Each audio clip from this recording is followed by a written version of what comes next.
All right, so we are back. It's me and Mishi, and we've got a lot to say about diets. I've Yeah. been on all of them. I don't know. I tried paleo, I tried carnivore, I tried the Special K diet, I tried um, intermittent fasting, which I know isn't technically a diet, but it comes with a lifestyle of like little carbs and everything like that. So I never made it really to a full vegan. I've had my share. What about you? Oh my gosh, I tried them all too. Like, everything that you named, I also did as well. And it just something that came up when you were saying all of that was like, oh my gosh, what was it? It just literally escaped my brain. Um, oh, when I started like coaching people, but this was prior to HA coaching. Yeah. And um they the clients would be like, "Oh, I started this diet or I did this diet," and I would get super like, and I wouldn't know what they were talking about because like I had exited the dieting world and I was more like on the path of like, let's like nourish ourselves for our physiology and things of that nature. And like Right. I was completely out of the game of weight loss. And I just felt like so embarrassed. Like I'm a person in the nutrition space and I don't know these diets, but like we shouldn't. There shouldn't be all of these crazy diets, and it shouldn't be that complex. There shouldn't be like the cabbage diet and the Special K diet and like, Did oh you ever do a liquid cleanse at all? my gosh, yes. And you know what's the craziest part is like, because we live like there's like a raw juice place in our complex. So like people, anyways, um, around New Year's or whatever, or the beginning of January, you can see that place is packed because everybody's doing the raw juice cleanse. And it's just like, do you actually know that like that that is the worst thing you could possibly do for yourself? It Yeah. for so many reasons. But Yeah. yeah, that I like at one point I was convinced that I was like the creator of the keto diet because like when I was like in college, like I just started to notice that when I was drinking a lot of coffee that I would like suppress my appetite. And then Mhm. and I was like, oh, I'm onto something, right? Yeah. Anyway, years later when I actually did, keto became like a big thing. I was like, told all my friends, I'm like, you guys remember when I lost all that weight in college from drinking coffee? I basically invented the keto diet. It was on me. Yeah, I've been there.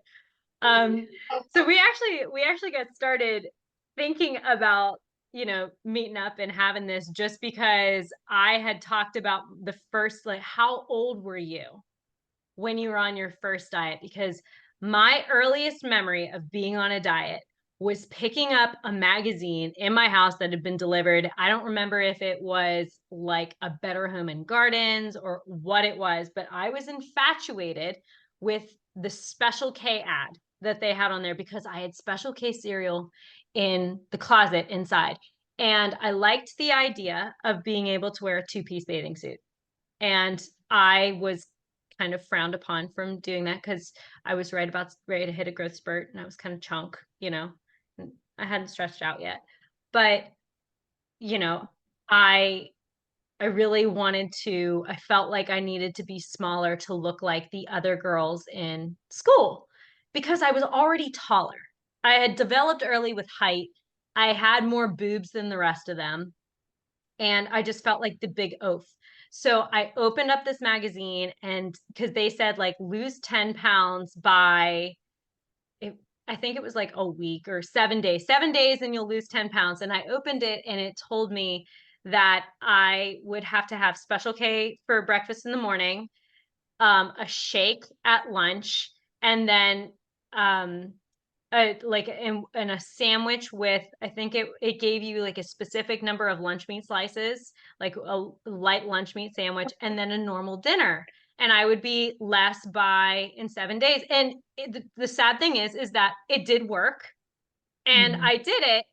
It wasn't sustainable by any means, and I remember being really upset when it came right back. But I had to have only been 10 10 years old maybe or no, I was 8. That's right. I was 8 years old because I remember I was in like third or fourth grade. You're 8 in third or fourth grade. Yeah, third. I teach fourth. I should know that. But yeah. So that was the youngest and the beginning of my sickness. So what about you? What's your earliest memory of being on a diet? And this is tough because I actually was thinking as soon as you and I were like talking about this topic, I'm just like, when was the earliest When did it I can start? remember? And all I can really remember is just like, I don't know, having just thinking about dieting and then like it being brought up to my attention that I should be doing something like that. And it like, for example, this is gymnastics. Because I'm a gymnast doesn't mean, or just because you put your kid in gymnastics doesn't automatically mean they're going to end up with an eating disorder. I do think it really depends on the program you're putting them in and things and the people Who's that they're. leading it? Yeah. Yeah. So I never want to put like any bad blood to gymnastics or gymnasts at all. Anyways, the point being, I had this coach and he was a crazy person, and I just like remember him like talking to me about my weight and just being like, they did like adult exercise classes like after our practice was over, and so like my mom would stay and do that because she was already there, and so she would just do the exercise class or whatever. And so he was like, if you do it for 30 days, I'll give you a free leotard. And we were really like low income family. So it was like the ability to like have a like new leotard was like, oh my gosh, I would Why die. did his weight matter that much to you? Did he feel like it was getting in the way? Like I had no idea. Like there was nothing. I mean, fast forward to when I finally switched gyms, and I switched gyms way too late.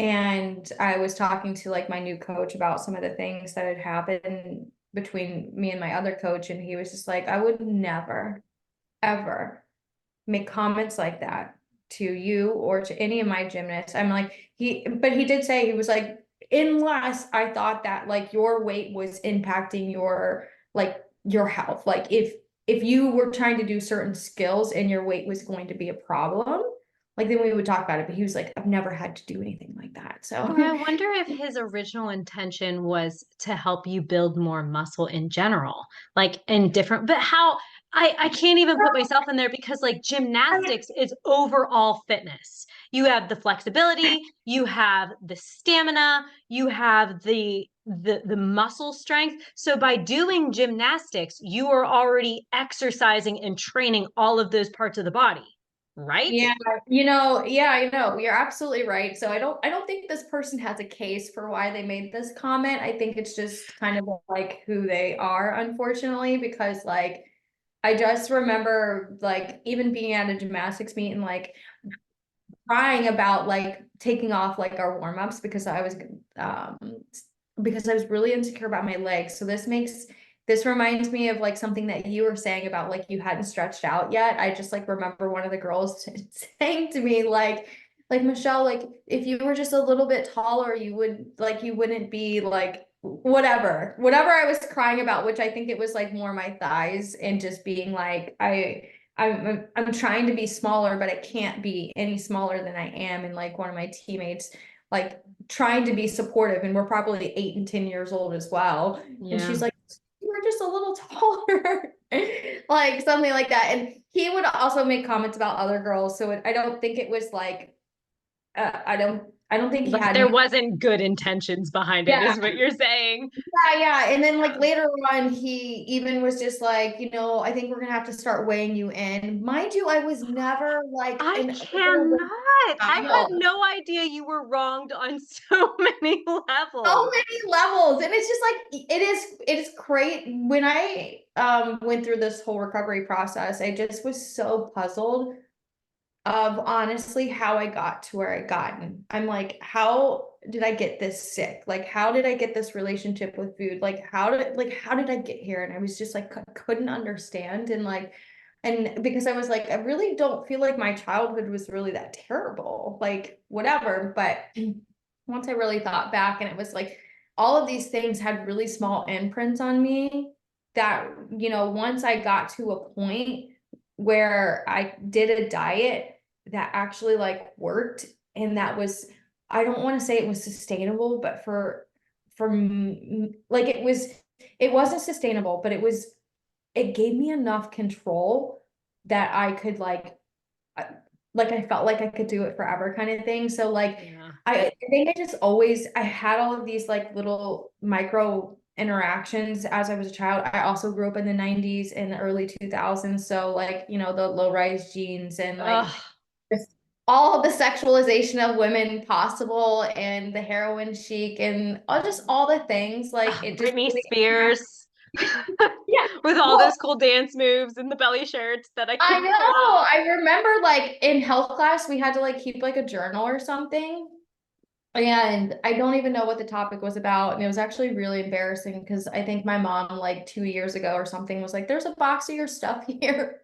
Like, do you want any? Um, And I'm like, oh my God, that journal was in there. And I'm like, oh my God, she probably read it and I know exactly what's in there.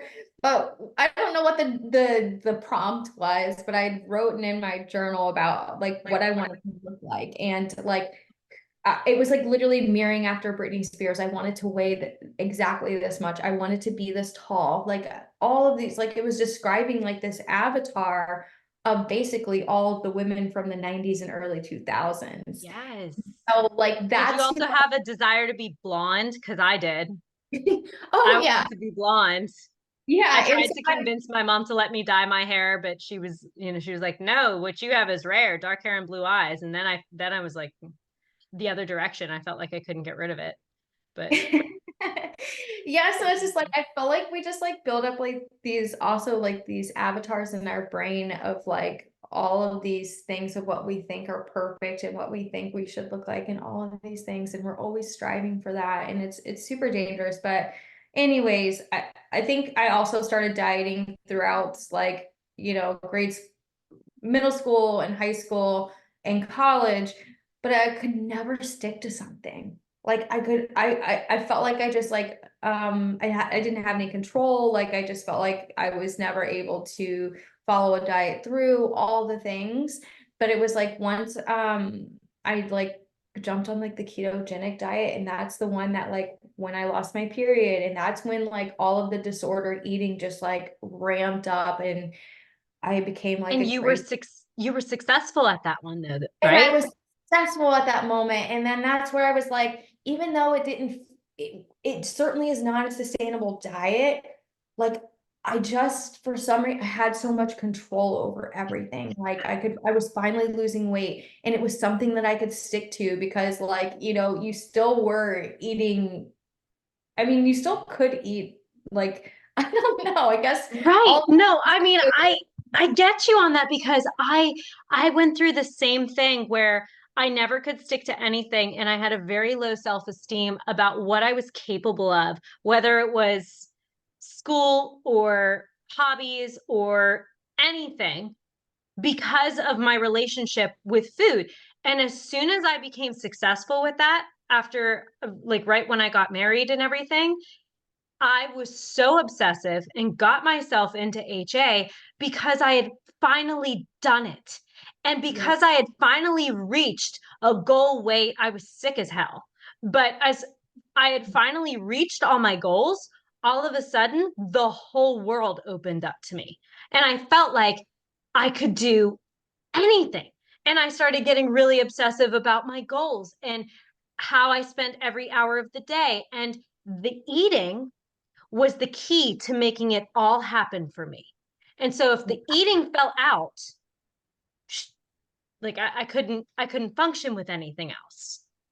Like literally exactly my experience to a T. And I think keto for specifically for me, I think it just like you do get that satiation because of the protein in the fat. So Mm-hmm. you don't necessarily always feel like you're depriving yourself, but like Um, but you are. And Well, that then in certain periods of the cycle, like when I did have a period, it was irregular for quite some time before it completely went away. But I found that kind of when I start, like right when I would start my period, I wasn't as hungry as I normally was. Right before I would start my period, I was always very hungry. But that first few days of my cycle, it was easier for me to fast and to cut out lots of food groups. yeah, So yeah, it didn't always feel like I was doing something wrong. exactly. It was really that diet was a complete it really effed with your mind. We'll just say that. Well, yeah, and then coming out of it and going through recovery, I felt like I was really sad and scared to let go of something that had gotten me so far. And then Yeah, I remember distinctly like this is like a core memory that's just like imprinted into my brain. I was like we were getting lunch or dinner or something with our friends, and I just like I remember the place that we were at. We were at this place in Chicago called the Hampton Social, and I finally fit into these pair of jeans. Not even gonna say what size they were because it was a disgusting size, like just so tiny. I should have never been that size. And like I could finally fit into these jeans and I was looking cute. And I just told him, I'm like, this is the most confident I've ever been in my entire life. Like I oh literally yeah. think I was floating on cloud nine. And but I think back and I'm like, yeah, I had my confidence is because I was finally aligned to societal standards. Like Yeah. I achieved it. I finally had made it, but it I had did it. Not everybody could have done it. I checked the boxes and I yeah. did it. Yeah. Yeah, and so like but it's just like even though I had that strong sense of confidence, it could crumble at any time. Like the foundation of that was so weak. I If I had ate a cookie, yeah, everything, everything was gone. All the ex confidence. I felt yeah. like I was three sizes bigger. Like there were days where I wouldn't even put on a pair of pants if I had had a piece of bread because I didn't want to see backwards progress. Yeah, it got really bad actually. Like once, I don't know, anytime I had, because towards the end, it just got harder and harder to sustain. And so, and I actually started putting on weight because like I was You're eating going so, in. and I'm Yeah. like, what the heck? And I'm like, I literally can't restrict any more than what I'm eating right now, or I will literally die. And Yeah. so if I ever like had a binge, because I did, I would literally fast for like 3 days. Oh yeah. It was so bad. Like the control that I thought that I had to have. And that's why, yeah, like you're saying, it was so hard, once you started going through recovery is because like we had so much control. Yeah. And like it gave us so much confidence in literally so many ways. And like it was like I had figured out the dieting world. I had like found the holy grail to the thing that I had been searching for my entire And life. everybody else was still out there looking for the answers, but guess who had solved it? Me. Yes. 1,000%. And I was like, wanted to scream it off the rooftops. And for a second, Let me tell you how to do it. Let me help you. Is for a while, I kind of did. I literally was projecting it onto everyone. I me too. actually this morning when I was like taking a shower, I was thinking about it's so random that I was thinking about this, but I was just like, there's one friend that like I just never talk to anymore. And she's like, when I first started like health coaching, very first starting out, like I was basically giving people, prescribing them the ketogenic diet without saying it was ketogenic. And like, I just like remember how strict I was of this diet that I was putting her on. And like her and I just like never talk anymore. And I just like wonder if that was part of it. And then Yeah. like one of my other friends who actually I'm still really, really good friends with, like she was like, I kind of knew you were going through something. And like I'm just like, I kind of just like went along with it, but I really wasn't following anything that you told me. And I'm like, oh my gosh, these people must have thought I was freaking crazy. But It's, you know, I had run out of people, if it makes you feel better. I had run out of people and I decided that I would do a novel-sized rant, and I did. You know how they say 80,000 words is like a standard novel size? Yeah. Your girl got on the computer every day and wrote 1,000 words about how people should be eating and taking care of their body because nobody wanted to talk to me anymore. So I had to talk to myself. Oh, were you just like writing this and not sending it out to anybody? Oh yeah, I wrote a whole book about my opinions. I did. I wrote a whole I have it printed out and stuffed somewhere so that I can resurrect it when I'm ready to actually look at it. But I did. I sat and I wrote a whole 1,000 words every day for 80 days and got it out of my system. But that was, you know, I kept hearing that to succeed in something, you had to surround yourself with people who thought the same thing. So I was only listening to podcasts about like weight loss. I was only listening to Arnold Schwarzenegger and, you know, Sylvester Stallone, like not even girls. And then because I had nobody else to talk to with it, I resorted to typing. And I wish I could say that it helped me through recovery too, but I found that as I was trying to recover, I kept trying to go backwards well, I didn't have enough confidence to write about it because I didn't have any proof for the longest time that going through the recovery process was even going to work. Yeah, because it went And against every single thing that you were writing previously. for how long, for how many, I ought to send you, like, it's like I printed it out. It is, it is thick, size 12 font, like, That is that's so funny. I mean, I was probably doing something similar, but at that point I was on Instagram and I was sharing all of it on Instagram. So it's better, maybe it's better you kept yours private and I just I don't know, because now I have to live with it like an anchor in the basement of my house. I'm terrified of it. I haven't opened it since because then I was just like, wow, I spent that long telling myself and telling nobody all the lies.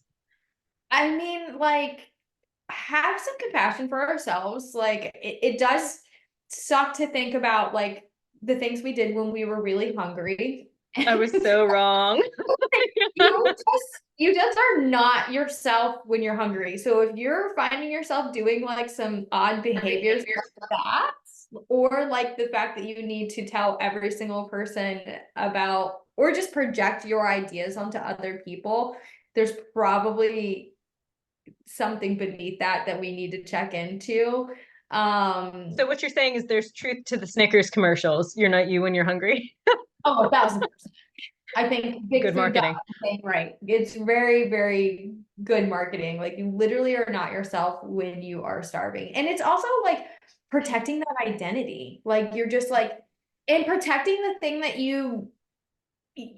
I don't know, like you build up this confidence. You're finally found the holy grail to the diet. Like it's all of these things that you thought that dieting was going to bring you that you felt that you kind of had. And so Yes. you're just like protecting it. You had to write a novel to protect it's like petting your ego. Like Yeah, that's exactly what it was. But you know, I was Abby. Everybody looked at me for health advice. Abby who could do any diet, Abby who never stopped, Abby who would always refuse the birthday cake, Abby who only brought vegetables in a can of tuna to school. Like that's all Abby ever did. And I liked her. Nobody else really did, but I really liked her. She made me feel like I could do anything. oh yeah, no, I totally know what you mean, but like On the it's other side, there's a richness to it. yeah. Yeah. And like we also have to have compassion for ourselves too and remember that the dieting industry is a $76 billion industry. Billion So with a B. yeah, with a B, and that's insane. And so the fact that like climbing out of this dieting hole is like hard, yeah, like of course it's hard.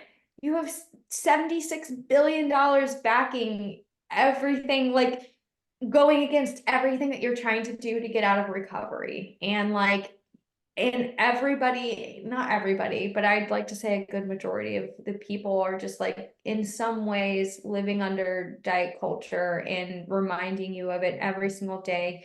So we're not getting that validation of being like the fit one anymore, or that one who has the best health advice. Like, I feel like now people are looking at us like we're cuckoo because of the advice that we're providing them. They're like, You should have some butter on that. What? yeah, what? You should add more salt. Maybe you should have a steak. Like, we're going like polar opposite of the food pyramid and all things It's anything. So yeah. Well, I hope so. Where are our girls out there? Our girls that are either going through recovery or are on the other side. This should resonate with them. I know that we're not the only two out there, so maybe we'll get lucky and somebody else will send us in their story, and then we can like just round table and hear about their crazy things that they did.